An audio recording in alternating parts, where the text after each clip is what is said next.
magbabasa sa aklat po ng John chapter 1 verse 12. Nilagay ko na po dito sa ating PowerPoint at inaanya ko po ang bawat isa na tumingin at sabay-sabay po natin basahin. 1, 2, 3. But to all who did receive Him, who believe in His name, He gave the right to become children of God. Tayo po ay manalangin. Ama namin Diyos, salamat po sa umagang ito. Tunay nga napakabuti mo at ang iyong presensya Lord ang nagbibigay ng kagalakan, nagbibigay ng kapayapaan sa buhay ng bawat isa.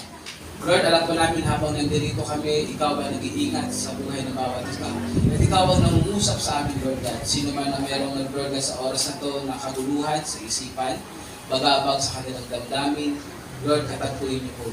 Tulungan niyo po at hayaan niyo po na habang naririnig sila at nakikinig sa iyong salita, Panginoon, magkaroon po Lord God ng kalima na gano'n lahat. Pagpalain niyo po ang iyong paglingkod, ay hayaan iyong salita, may katotohanan at katapangan at pag-ibig. Sa iyong papuling parangal, ikaw dalangin sa pangalan ni Jesus. Amen. Amen. Sige po, makakaupo na po ang bawat isa. Ayan. Adjust ko lang po.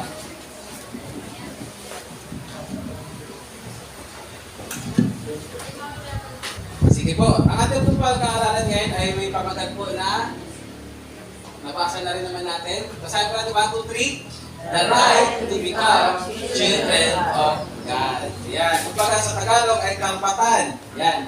Na maging mga anak ng Diyos. Alam niyo po, sa tuwing nag-evangelism o nag-evangelize, isa po ito sa mga paboritong itanong. Ayan. Pwede niyo pong sagutin. Ayan. Pwede naman sa isip niyo lang sagutin. Ito po yung katanungan. Ang lahat po ba ay anak ng Diyos? Hindi. Ayan. Siguro ang iba naman ay hindi. Ayan. So, sabi nga napakahalaga ng tanong na yan kasi maraming mga tao, ang paniniwala nila ay sila ay anak ng Diyos. Amen? So, sino ba tayo para magsabing hindi? Ayan, tao lang naman tayo. Pero, kailangan tayong bumase mismo sa salita ng Diyos. Amen po ba? Masarap naman talaga. Sabihan ka nga lang, anak ka ni yung kilalang tao eh. Diba? UPWH. Huwag na yung tama na yung UPWH eh. Tawag din, diba? Sabihan ka nga lang ng anak ka ng kilalang tao, parang nasaya mo na. How much more yung sabihan ka ng anak ka ng Diyos? Amen po ba? So, ayun yung pag-uusapan natin ngayong umaga na totoo nga ba na ang lahat ay anak ng Diyos? Yan. Masasabi nga ba ng isang tao na siya ay anak ng Diyos? Ayan. Amen po ba? So, ready na po ba ang bawat isa? Yes. Sabi nga maraming mga tao ang naghahangad ng belongingness. Amen? Lalo na siguro kung lumaki ka sa isang pamilya na parang masasabi mo na not ideal. Tama po ba? Na halimbawa, ikaw itong pamilya na ito, at nangyari na meron kang kapitbahay na parang idea ng pamilya.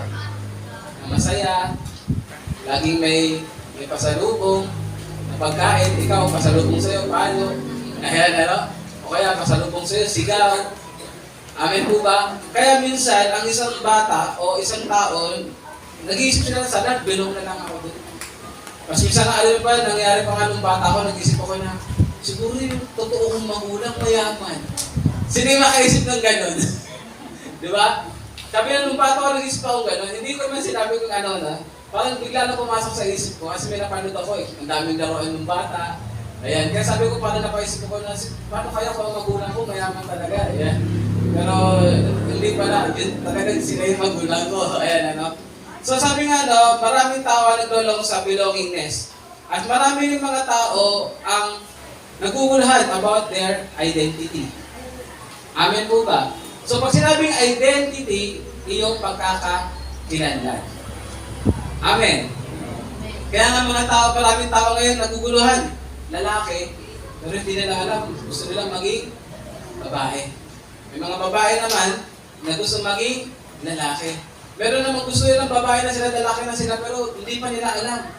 Kaya ang LGBTQ nagkaroon pa ng plus. Amen? Dahil sa identity crisis. Amen po. Then, marami rin tao ang naglulong sa security. Ibig sabihin yung seguridad ng iyong buhay, yung seguridad ng kinabukasan. Alam niyo po, itong bagay na to, yung sinabi ko, belongingness, identity, and security, actually, napakahalaga po nito na sigurado tayo dapat. Kasi kung hindi tayo sigurado sa tatlong bagay na ito, magkakaroon po tayo ng struggle every day. Magkakaroon po tayo ng fear every day. At magkakaroon din tayo yung tinatawag na magkakaroon ng sana, sana, sana. Alam niyo yun, di ba uso mo yung sinatang what if? Nagkaroon pa kayo ng palabas sa tayo ng mga what if, no? Pero napakahalaga kasi yung salitang kasiguraduhan. Sabihin nyo nga po, kasiguraduhan. Ayan. Kasi napakahalaga na alam mo kung kanino ka. Amen po ba? Ayan. So, sabi nga no, dito sa mundo ngayon, maraming tao ang hinahanap ang mga bagay na yan. Kaya minsan, hindi hinahanap sa isang magandang pamilya,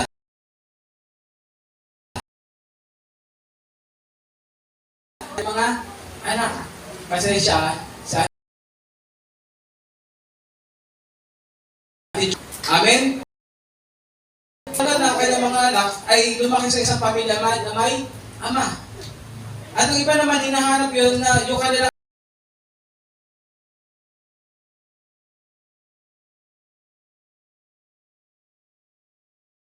ngayon, bilyon. Kasi yung mga tao maraming pera, bakit sila identity? Kapag marami sila nito, kikilalanin sila. Kapag marami silang bagay na ganito, amen po ba? Which is, hindi po nalalayo sa atin ngayon. Hindi man bilyon na nasa isip nyo, pero ako nito, siguro yung nagmamaltrato sa akin tao na to, i-respetuhin ako. Amen. Kung ako ay Rolex, di ba? Siguro pag kinausap ko at bumili ako ng tinapay, hindi ako susulitan. Amen po ba? Kasi meron dito na pag bumibili tinapay dyan, sinusulitan lagi. Ayan. So sabi nga, no, kaya minsan iniisip ng mga tao, sa pagkakaroon ng maraming magagandang bagay, magagarang bagay, doon siya magkakaroon ng identity. Amen po? At ang iba naman din ay achievements. Kaya nga may mga bata ngayon talaga, hinahabol nila, lagi silang ang grade ay 95, 96. Nakakatawa nga kasi minsan yung bata, simple lang, yung magulang, mas proud pa. Yeah? Well, post agad sa Facebook. Kasi achievements. Yeah? Pero alam niyo po ba, ang hirap din na i-ano mo yung sarili mo na makilala ka dahil sa achievements. Kasi yung achievements mo ngayon, after 10 years, after 20 years, hindi na nga napagkukwentuhan yan. Taruin ko kayo, tandaan niyo pa ba yung valedictorian? Tita Normin, tandaan mo pa ba kung sino yung valedictorian nyo nung hindi na? Tin, tandaan mo pa ba kung sino yung highest honor nung grade 6 ka? Yung kinder, tandaan mo pa? Di ba hindi na? Kaya yung mga achievements, hindi rin natin masasabi dun yung pagkakakilanlan natin. Kasi ngayon, special yan, bukas, wala na yan. Alam niyo, may napanood nga ako sa Facebook, isang tao, nung nangangalakad siya sa Korea Taga-Korea siya. Basurero siya doon. Pero yung trabaho din ng basurero, hindi ka tulad dito ha. Talagang trabaho talaga yun. Tapos may nakita siyang isang sako, ang laki. Tapos punong-puno ng gamit. Sabi niya, tignan ko nga, baka mamaya may ginto. Sabi niya gano'n. Tapos nung binuksan niya, alam niyo po kung anong laman? Puro award. Napakaraming award. Ang gaganda ng trophy. Pero alam niyo ano sinabi niya? Itong tao nung may-ari nito, pinaghirapan niya ng time na yun. Nung namatay na siguro to, ito na yung ginawa. Amen? So, nakukuha natin na hindi natin makukuha o masasabi yung identity natin, achievements, o ano bang mga social status natin dito sa mundo. Amen po ba?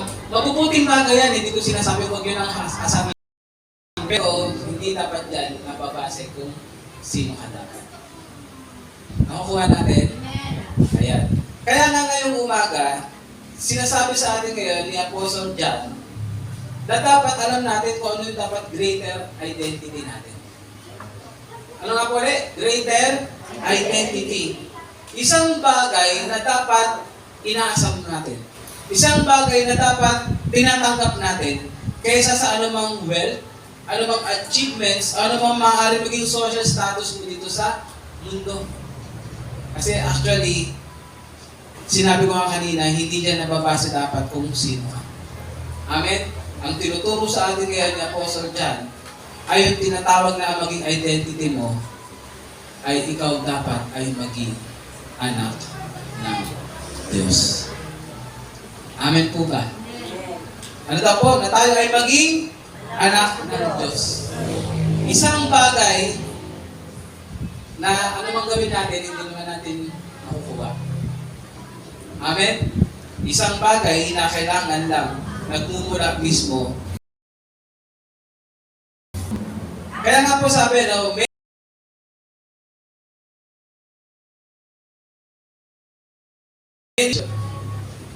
at then, ngayong umaga, ginawang clear, gagawin clear sa atin ang Apostle John, kung sino nga lang ba ang magiging sinasabing anak ng Diyos.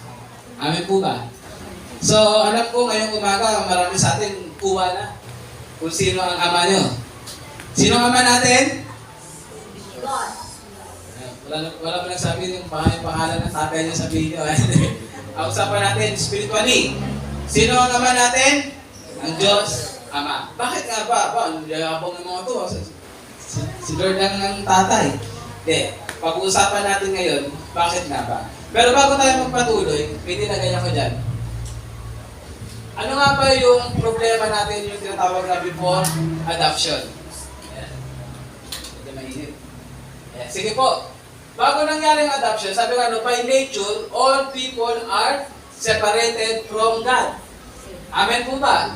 Napag-usapan na natin yan. Bakit tayo separated from God? Because of sin. Ano nga ba yung sinasabi sa Romans 3:23? For all have sinned and fall short of the glory of God.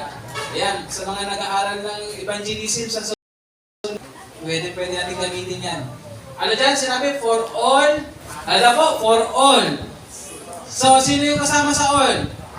Lahat tayo. Wala makakapagsabi dito na hindi ako kasama dyan. Sabi lang, for all have sinned.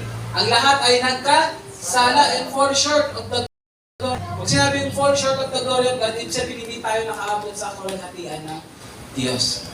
Ano ibig sabihin nun? Tayo ay malayo. Tayo ay sa Diyos. Next. At sunod po, spiritually we are described as, ano daw po? Children of wrath. Sabing children of wrath, tayo ay mga anak na tawag doon kasama doon sa kailangan parusahan. Bakit? Kasi tayo ay pagbubuhusan ng galit ng Diyos. Amen? Sabi nga, meaning we belong to dominion and not yet to God's family. Ayan po yung sinabi sa Ephesians 2 verse 3. Sabi dyan, no? All of you also live among them at one time, gratifying the cravings of our flesh and following thoughts. Like the rest, we were by nature deserving of wrath. Yan, tayo po ay nararapat o tumanggap ng galit ng Diyos. Amen po ba? So, ngayon tanungin ko kayo. Dyan sa ating binasa, sa dalawa na yan, na ang lahat ay anak ng Diyos. Okay? So, kung meron ganyan, ibig sabihin, malinaw po na hindi lahat ay anak ng Diyos. Will you agree if I say lahat ay nilikha ng Diyos? Amen! Yan. Ayun po yung katotohanan. Tayo lahat ay nilikha ng ating Diyos. Pero sa usapang pagiging anak ng Diyos, ayon sa verse na ito na binasa natin, ayon sa kalagayan, lalo na yung tinatawag na children of wrath, ibig sabihin, not all ay anak ng Diyos. Amen po ba? So, merong requirements. Ayan. Sino dito yung nag-apply ng trabaho? Kahit sa school, sino yung nag-enroll? Anong requirements pag ikaw mag-enroll sa school? At Sa mga, siyempre pag kinder, birth certificate lang, wala pang report card. Pero grade 2, mataas, kailangan yung original copy ng Form 138. 137 ba? Ng card. Ng card, di ba? So, meron requirements. Alam niyo po ba, sa pagiging anak ng Diyos, do you agree? Kahit sa sinabi sa Biblia. Okay? So pag-usapan natin ano yung requirements. Yung sinasabi ng Lord. Una, yan. Ano daw po? Basahin natin. 1, 2, 3. Receive Christ. So ang isang tao na ayaw niya tanggapin ang Panginoon sa buhay niya, na ayaw niyang kilalanin ang Panginoon sa buhay niya, never niya pwede sabihin na siya ay anak ng Diyos. Dahil isa po sa unang requirements ay tanggapin si Kristo sa buhay niya. So, Pikit, sa buhay mo ba sa oras na ito, sigurado ka ba na tinanggap mo na si Kristo sa buhay mo? Sige po, dinan po tayo. To receive Christ is to welcome Him into our lives. Ibig sabihin, pag tinanggap mo si Kristo, ibig sabihin, ginawa mo siya ngayong parte ng buhay mo. Amen po ba? Di ba kapag meron tao kami na mahal, parte ng buhay mo? Amen po ba? So ganun yun, si Kristo ay mahal mo. Kaya siya ngayon ay parte na ng buhay mo, hindi lang bilang guest. Di ba? But as your Lord. Bilang iyong Panginoon. Ina-accept mo siya sa buhay mo, hindi para sabihin mo lang na, Lord, para may kasama lang ako. Kundi sinasabi mo upang ikaw ay maging Panginoon ng buhay ko. At ano nga yun? It is more than intellectual agreement. It is, ano daw po? A personal surrender. Ibig sabihin, kapatid, hindi ito pinipilit sa'yo na gawin mo. Kailangan nito, usa mong pinag-division. Amen? Ang pagtanggap sa Panginoon ay hindi dapat pinipilit sa'yo ni Pastor. Dapat ito, malinaw sa'yo na sinasabi mong tinatanggap ko ang Panginoon Jesus. Hindi mo sasabihin, tinanggap ko si Lord kasi sabi ni ano eh. Kasi pinilit ako ni ano eh. Sabi ba nun, pupunta ako impyerno eh. Hindi sa tanggapin ko na. Hindi po ganun. Kundi sinasabi mo kasi gusto ko siyang maging Panginoon ng buhay ko. Amen. So sabi nga no, it is a personal surrender and acceptance. So ano yung unang requirements? Receive Christ. Pangalawa, believe in His name. Kaya nga doon sa binasa natin eh, but to all who did receive Him. Alam po, sa lahat ng tumanggap sa Kanya, who believe in His name. Sana nanampalataya sa Kanyang pangalan. Anong ibig sabihin niya? This means to trust fully in who Jesus is. Ibig sabihin, meron kang pagkilala sa ating Panginoon. Nananampalataya ka na siya ay ano daw po? Anak ng Diyos. Nananampalataya ka na siya ang tagapagligtas. Nananampalataya ka na siya ang isunugo ng Diyos, ang Bisaya. Amen po ba? Amen? Amen. So, anong ibig sabihin? It is placing your whole life in His hands. Ibig sabihin, ikaw ngayon ay lubusang nagtitiwala sa Kanya at lubusang mong pinagkakaloob ang buhay mo sa Kanya. Amen po ba?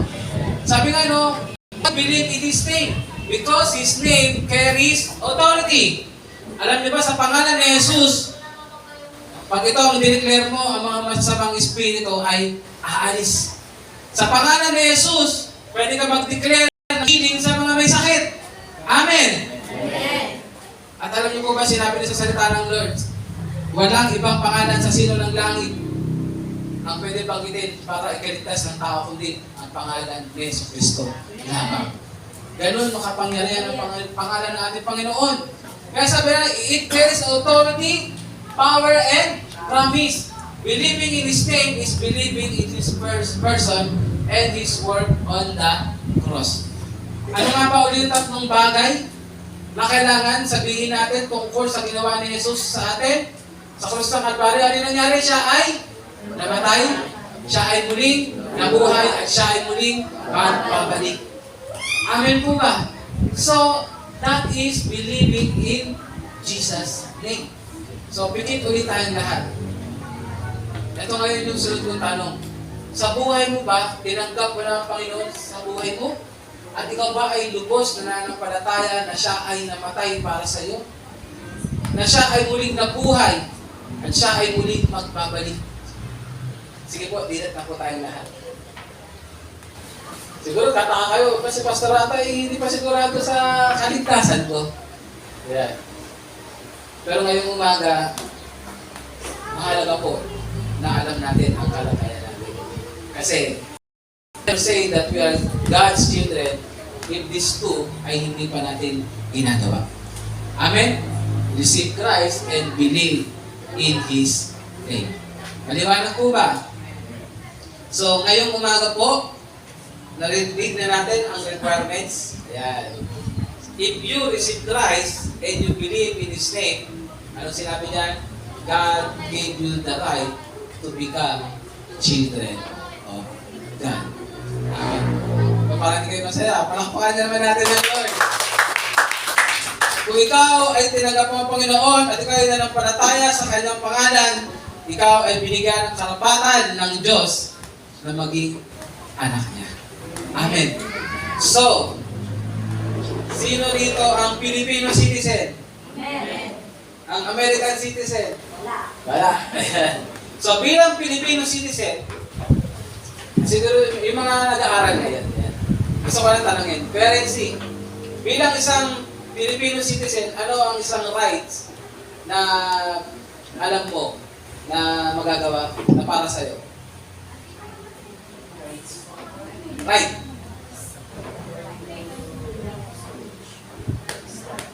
Ayun, karapatan mag-aral. Sino yung nakapanood na? Yung mga bata noong 1990s. Yung patalastas na ng Channel 2. Naalala niyo po ba yung mga bata? Ako po ay bata at karapatan ko pong maglaro. Karapatan ko pong mag-aral. Karapatan ko po na mapakain ng masusustansyang pagkain. Amen po ba? So bilang Pilipino, isa sa karapatan natin ay manirahan sa Pilipinas. At isa sa karapatan natin, tayo ay masuportahan ng gobyerno. Amen? So ibig sabihin, pag pinag-uusapan ang rights, ito ay merong privilege. Sabihin niyo po, privilege. Ibig sabihin, kung ikaw ay miyembro ng SNR, meron ba rin miyembro ng SNR? Alam niyo yung SNR, yung dyan sa may balete, ang dami dyan yung mga items. Hindi ka basta-basta makakapamili dyan pag hindi ka miyembro. Amen? Hindi ka pwede bumili dyan at pumasok na, bibili ako. Ang itatanong sa dyan kung meron kang card, membership card. So kung ikaw ay membership member, doon ka merong rights. Amen? Na kahit pumasok doon, kahit anong bilhin mo, basta may pambili ka, yan. At meron din mga discount. Amen? Pero kailangan, ikaw ay member para magkaroon ka ng rights. So ano yung gusto natin sa inyo? Kapag sinabing ikaw ay meron ng karapatan, merong privilege. Ibig sabihin, napakaganda ng matatanggap mo. Napakaganda na ngayon ng iyong kalagayan. Amen po ba? Kasi marami ngayon mga Kristiyano, sa akin, marami ngayon mga Kristiyano, hindi nila alam kung ano yung karapatan na meron sila bilang anak ng Diyos. Hindi nila nauunawaan kung ano lang kanilang stand ngayon. Hindi nila alam kung ano yung na ngayon tinatawag tayo na anak ng Diyos. Amen? Napakahalaga nun. Nakakita na ba kayo ng anak ng mayaman na magdamit? Butas-butas? Merong 5 kotse, naglalakad? Siguro hindi niya alam yung karapatan niya na gamitin yung sasakyan na bumili ng mga magagarang damit, kawawa siya. Kasi hindi niya isinasabuhay kung ano yung meron siya. Amen. Maraming Kristiyano ang ganun. Do you agree? Yes. Na meron silang karapatan. Dahil binigay ng Diyos ang karapatan na siya ay maging anak nila, anak niya pala, pero hindi namumuhay bilang anak ng Diyos. Hindi inaangkin kung ano yung mga pinagkaloob ng Diyos. Amen. So, mga kapatid, ngayong umaga, isa yun sa dapat makita.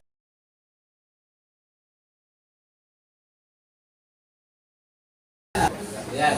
Unang bagay, the right of, ano daw po? Privilege. Ayan, adoption into God's. Ikaw, anak ka ni Nanay Tinay, kung meron ng Nanay Tinay na 5 hektarya, 5 hektarya, ilan ang apo ay? 5. Ang anak niya ay 2. Halimbawa. So, pag hinati ni Nanay Tinay ang 5, ano na? Hindi, iba pa yun sa iba. Marami yan. Dito lang kay Ate Peg na lang. Ayan. So, kung 2 anak ni Nanay Tinay, kung 5 hektarya ang kanyang lupa, paano ang hatiin? 2 kalahati. Ayun ay rights nila. Amen? Amen po ba? Amen. Pero kung hindi nila yung malalaman yung privilege na yun, na meron pala silang pwedeng manahin kay 99, eh baka kung ano-ano pang gawin nila, bumili sila ng lupa sa labas. Pero ang totoo pala, meron silang lupa na mamanahin.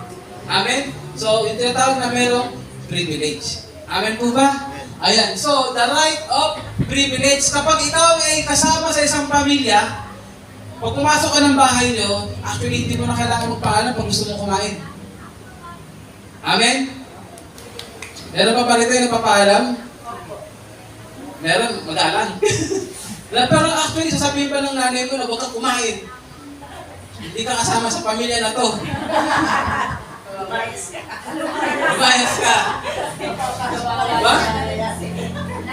Sabi sa'yo, huwag kang maliligo. Ginaganon ba tayo ng magulang natin? Diba hindi? Actually, siguro may nagpapaalam kasi magala.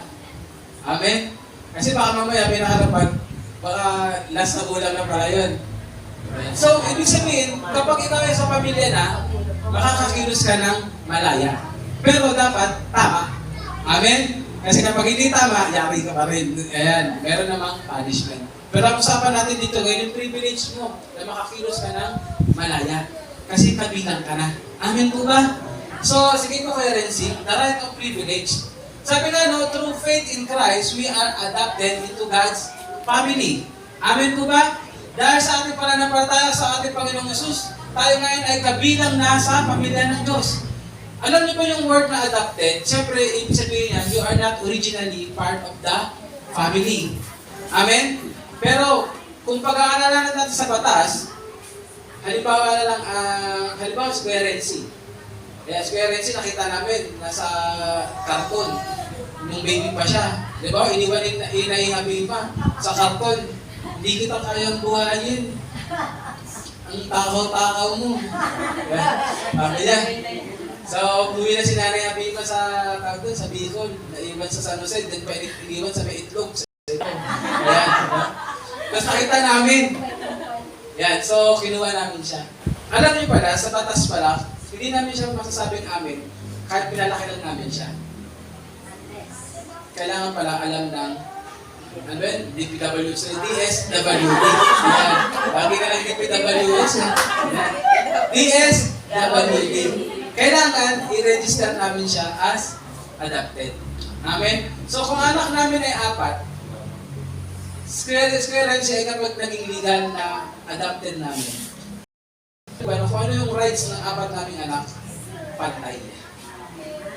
Kahit hindi namin siya kadugo, kahit na bawdan, na napulot lang namin siya, na, which is, parang nangyayari din po ngayon sa totoong buhay. Pag napunta po sa bahay, ayaw kumain. Ayan ano, pero pinapakain natin. Kasi alam niyo naman po yung katawan ni Kuya Renzi, medyo mataba. Ayan ano. So kung ano yung rights, nakukuha niya rin. Amen, nakukuha natin. So, ayun po yung sinasabi rito. When God adopted us and bring us to His family, kung ano yung karapatan ni Jesus Christ bilang ay karapatan mo rin. At uli, kung ano ang karapatan ni Jesus Christ ay karapatan mo rin. Ano ba ang karapatan ni Jesus? Tumawag sa Ama. Ikaw ay may karapatang tumawag sa Ama. Si Jesus sinasabi, no? Siya ay anak ng Diyos, mahal ng Diyos. Ikaw ay tinatawag din ngayon na anak ng Diyos at mahal ng Diyos. Amen po ba? Mamaya pag-usapan pa natin kung ano yung kalagayan natin ngayon, mga kapatid. Iba po yung sinasabi ko lang na anak ako ng Lord, pero hindi po sinasapang buhay. Kailangan mong isa pamuhay ngayon na ikaw ay anak ng Diyos, na meron kang malinaw na pagka-unawa. So sabi nga no, itong bagay na ito ay hindi mo natanggap dahil sa ginawa mo. Hindi mo ito natanggap dahil lahi mo. Kasi ang totoo, anong lahi natin? Sinabi kanina, we are children of God. Ito ay dahil lamang ang biyaya ng Diyos. Amen po ba? Solely because of God's grace. Gift ng Lord. Napag-usapan namin last SOD yan yung gift. Amen. Mga SOD students, naalala niyo pa ba? Gift. Romans 6:23. Kung anong sinabi doon? For the wages of sin is death. But the gift of God is eternal life in Christ Jesus our Lord. Amen. Yan. So, privilege yan. Sabi nga po, no? Sige, pakilipat ang po yan. Pero may dagdag ako. Ibig sabihin mga kapatid, yung privilege na ito, kailangan mo alamin. Sabi mo sa katabi mo ngayon, alamin mo ang privilege mo bilang anak ng Diyos. Ayan. Alamin mo ngayon kung anong identity mo bilang anak ng Diyos. So, pangalawa, syempre, authority. Ano yan? Ano nga ba ngayon na tayo ay anak ng Diyos? What is our stand before God? Amen? So, next. Alam niyo po yung word na right sa Greek, exousia. Sabihin nga po, exousia. Ayan, bakit ba? Dahil na naman tayo pag Greek. Kasi kailangan natin makuha yung original meaning. Kasi pag sinabi natin right, minsan, ano sa English nyo? Ay ano sa Tagalog ang right na papasok sa isip nyo? Tama. Tama. Kanan. Ano pa? Kanan. Kanan. Right, kanan, di ba? Pero pag sinabing Greek word, alam nyo po, it means authority, it means privilege, and it means legal standing. Kaya po minsan kailangan ng Greek word o Hebrew word para mas makuha natin yung original meaning. Amen po ba? So, ibig sabihin yung sinabing God gave us the right to become children of God. Ano sabihin nun? God gave us the authority to become children of God. God gave us the privilege to become children of God. God gave us the legal standing. Ngayon kung sabihin sa inyo, nagiging mas malinaw ba sa atin? Yung sinasabing God gave you the right to become children of God. Amen? Ibig sabihin, it means authority, privilege, and legal standing. Hindi lang siya basta binigyan ng karapatan. Ibig sabihin, napakalalim pa. Ibig sabihin, napakatibay ng mga pinagkukuhanan na ikaw ay binigyan ng Lord ng karapatan na maging anak niya. Sabi nga, no, when we believe, we are given adoption into God's family. Anong ibig sabihin nun? Kung ikaw ay kasama sa pamilya ng Diyos, alam niyo po ba, sa pamilya ng Diyos, walang alipin sa kasalanan. Ano nga ulit? Kapag ikaw ay kasama na sa pamilya ng Diyos, ikaw ay pinalaya na sa kasalanan. Amen? Kaya ngayon kapatid, sa bawat isa sa atin, huwag kang mamumuhay na parang alipin pa rin sa kasalanan. Kung sinasabi mo na ikaw ay anak ng Diyos, tayuan mo na ikaw ay hindi na alipin ng kasalanan. Amen po ba? Amen. Next. Yan, iikot na ako. Yan. Ay, nawala. Ayan. Next natin. Sabi po dyan, ano? We are no longer slaves to sin, but sons and daughters of the King. So, pag narinig nyo ang King, yan. Ano ang nararamdaman nyo? Parang royal family. Ano nga ba? Special. Amen po ba? Kapatid, tignan mo yung katabi mo. Yan. Mukha bang royal family? O mukhang royal true orange. Yan. Yan. Actually, if we are part of God's family, mga kapatid, we are part of the royal family. Amen po ba? Because our Father is the key. Amen po ba? So, huwag kang mamumuhay na parang yung tatay mo, napakahirap. Ano ulit? Huwag kang mamumuhay na parang yung tatay mo, hindi kayang i-provide yung pangangailangan mo. Kung mataranta ka, parang kang walang Diyos na makapangyarihan sa lahat. Kung mamuhay ka, parang ang Diyos mo, hindi kayang lumalang ng bagay sa wala. Amen po ba? So, kailangan mong alamin. Kailangan mong maunawaan that you are now part of the royal family. Amen po ba? Malinaw ba yan? So, sabi nga no, next, believers are no longer condemned, but justified. If you belong to the family of God now, you are the children of God now, kapatid, hindi ka na kinukondemn ng Diyos.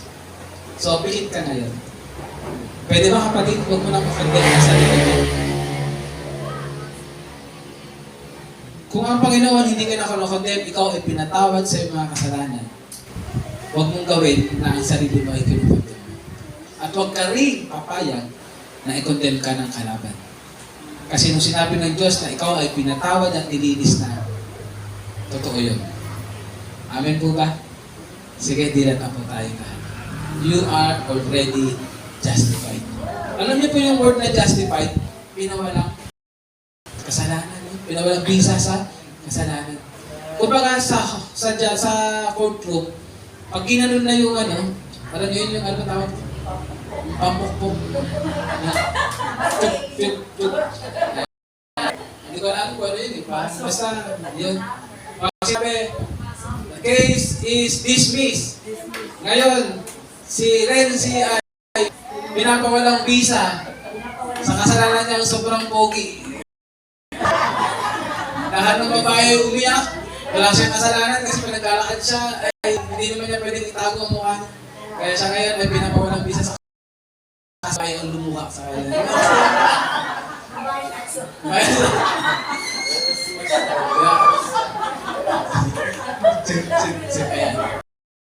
Ang nakukuha natin, ibig sabihin ng sinabi ng Lord na ikaw ay pinatawad na. Kaya huwag mo lang sabihin, ikaw ay makasalanan. Huwag ka na paniniwala sa sinasabi ng kalaban na ikaw ay dati pa rin ikaw. Kasi you are already justified. Amen. Pwede na palakpakan natin ang Lord. Ayan yung standing natin sa Lord. Kapag sinabing ikaw ay anak ng Diyos. So, makukuha natin, malinaw po ba? Mas nagiging, alam ba kayo ngayon, hindi naman confident, pero mas nakakatuwa, di ba? Mas nagiging magaan. Dahil sinasabi mong, wow, ako ngayon ay anak ng Diyos. Ito pala yung kalagayan ko, ito pala yung natatanggap ko ngayon. Sabi nga, no, and as God's children, ano daw? We can approach God's throne of grace. Ayan nyo itong dagdagan ko, any time, any day, any moment. Ibig sabihin, ano bang araw, ano bang panahon, ano bang sitwasyon, kapatid, you have a direct access to God. Amen po ba? Kaya nga kapatid, kung meron kang direct access, gamitin mo. Ano ulit? Gamitin mo. Sa oras na ikaw ay dumadaan sa matinding temptasyon, sino rito yung natitempt? Bawal ka kumain ng chicharon, pero makita mo, ang sarap. Si Pastor, bawal ng matatamis. Akalain niyo yung pamilya ko, bumili ng soft drinks. Diba? Napaka-supportive. Kaya si Ate Juliet, binilan ako ng Yusana. Kaya yung supplement. So, lahat tayo may dinadaan ng temptation, difficulties. Amen? Meron kang direct access. Amen? Ano ibig sabihin nun? Pwede kang tumawag agad-agad. Manalangin, ano daw po? Agad-agad. Kasi meron kang direct access. Sino rito may direct access kay Mayor? Wala, di ba? Sino rito may direct access sa principal? Sa mga school, wala, di ba? Pero alam mo ba, sa Lord, hindi mahirap lalo sa mga anak ng Diyos, pumikit ka lang at manalangin ka, tutugunin ka ng Panginoon. Amen po ba? Palakpakan natin ang Lord.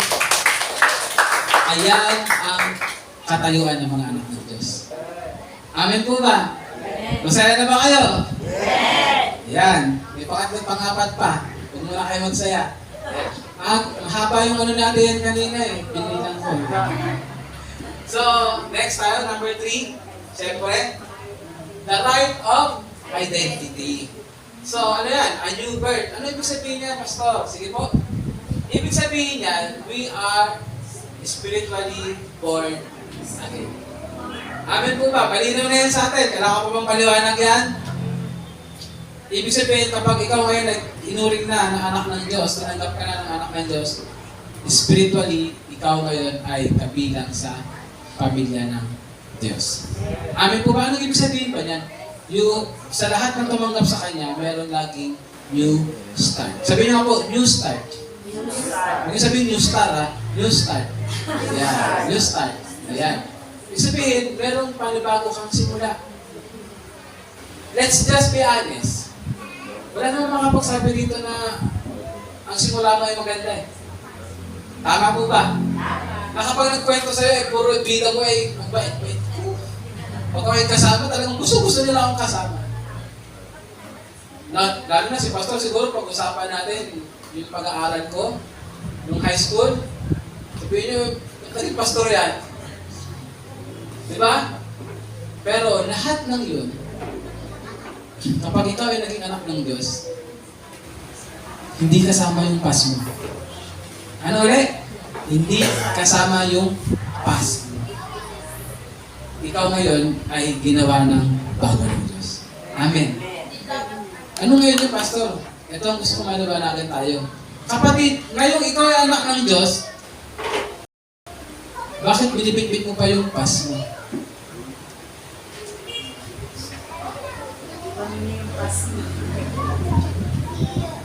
Makukuha natin, mamuhay ka ngayon bilang anak ng Diyos. Mamuhay ka ngayon bilang anak ng Diyos. Na yung tinanggal sa'yo ng Diyos, na yung mga kasalanan mo, pamumuhay mo na mali, na inalis na sa'yo ng Diyos, at binigyan ka ng bagong simula, eh yun ang isa mamuhay mo. Iwanan mo na. Sabi mo sa katabi mo ngayon, iwanan mo na ang nakaraan.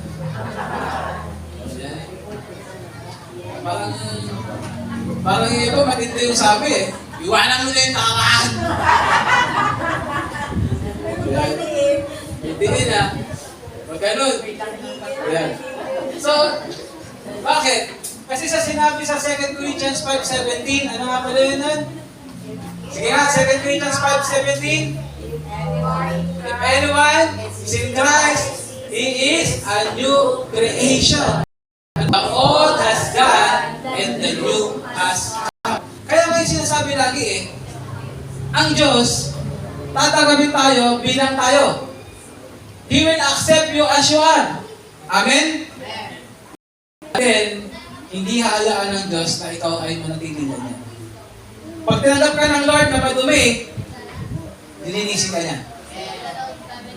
Kung tinanggap ka ng Lord na sugatan, gagamutin ka niya. Amen? Ibig sabihin, nung tinanggap ka ng Lord sa kalagayan mo na to, inalis na ng Lord lahat ng pangit. At kaya sinasabi ng Lord, tumakad ka kasama ko sa bagong ikaw. Amen? Kaya kapatid, sinabi, ikaw ay anak ng Diyos. Meron ka ng bagong identity. Meron ka ng spiritual rebirth. Ano ibig sabihin nun? Itpitin mo na ang bago mong identity. Isa pamuhay mo yung bago mong identity. Wala na magkasabi dito, pag nakilala mo yung dating ako, lagot ka talaga. Pastor, sobra na to eh. 10 minutes lang yung dating ako lang.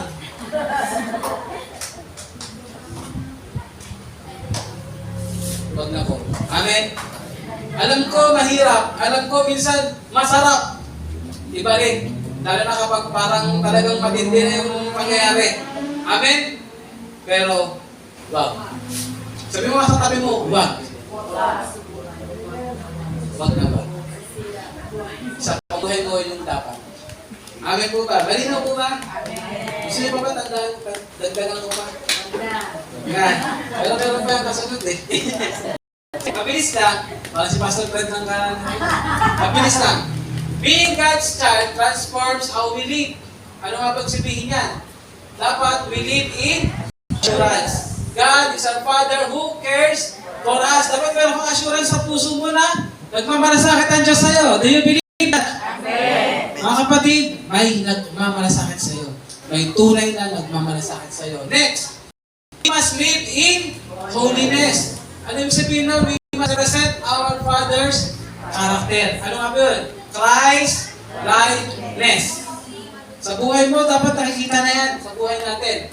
And lastly, we live in mission. Ano yung mission na yan? Pointing others to the same gift of adoption. Ano ibig sabihin na? Share.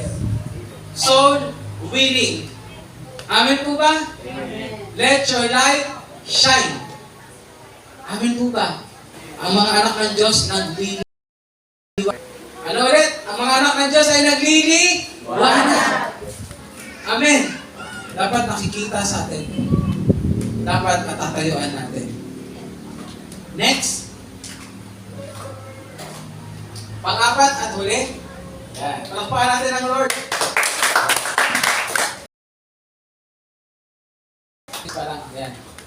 Next natin, the right of inheritance. Ayan na po yung binanggit ko kanina.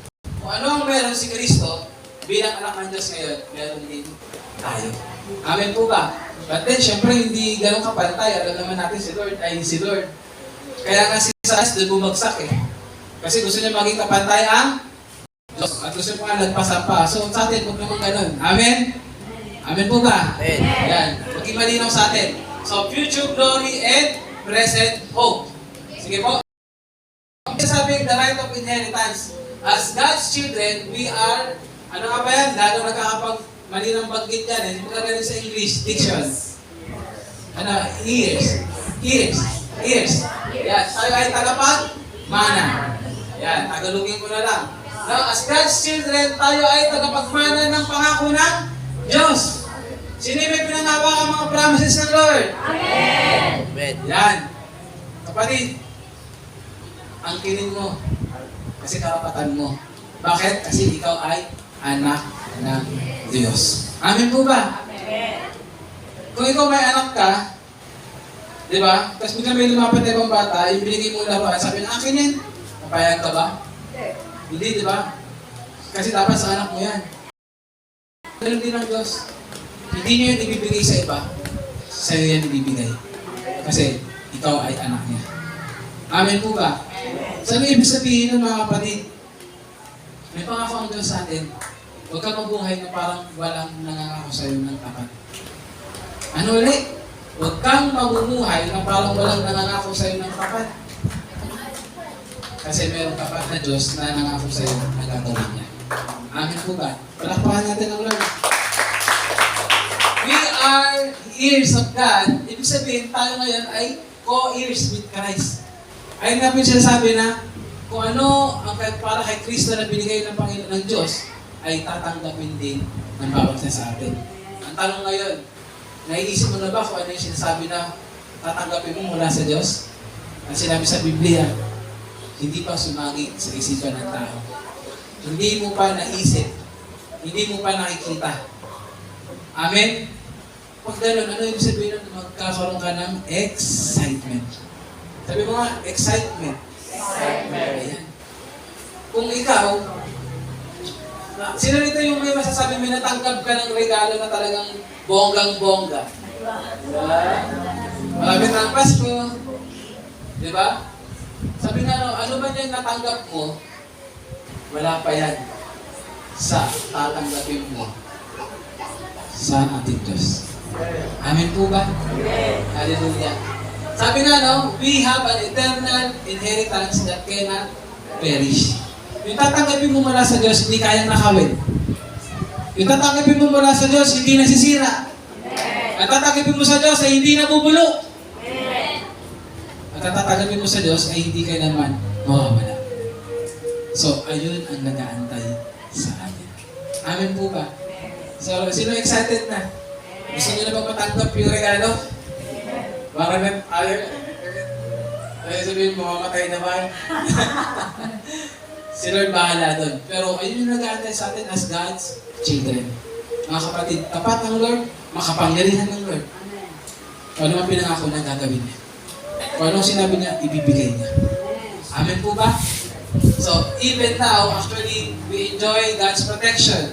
Amen po ba? We enjoy God's guidance. And lastly, yung pag-ibig ng Diyos. Amen po ba? Ganun po ang ating mga natatanggap, mga kapatid, as God's children. I pray na naging malinaw sa atin ngayon kung ano yung kalagayan mo bilang anak ng Diyos. Malinaw na po ba? Ikaw ba ay mas naging masaya na ikaw ay anak ng Diyos? Mas nakita mo ba ngayon yung privilege? Ikaw ba yung standing mo ngayon, yung identity mo? Kapatid, napakayaman ng biyaya ng Diyos nung tayo ay naging kanyang mga anak. Amen po? Kaya, isapamuhay natin yan. Sabi nga po, no, John 1:12, assures us that being God's children, unang bagay ay hindi automatic. Amen po ba? Anong kailangan gawin? Dapat tanggapin si Kristo at manampalataya sa kanyang pangalan, ibig sabihin sa kanyang ginawa. Amen po ba? So, hindi lahat ay anak ng Diyos. Kung sino lamang ang nanampalataya at tumanggap. Nalinaw po ba? At pangalawa, ngayong Panginoong Hesus, tayo ay tumanggap ng privilege. Amen? Tumanggap tayo ng authority. Tumanggap tayo ng identity and inheritance na kung paano kay Kristo, ganun din sa atin. Amen po ba? At sabi nga, no, the greatest right na ating matatanggap o makiklaim is to become children of God. Amen po ba? Can we just say, thank you, Lord? Thank you, Lord. Ito ay biyaya ng Diyos. Hindi ito dahil mabait ka, hindi ito dahil magaling ka. Ito ay biyaya.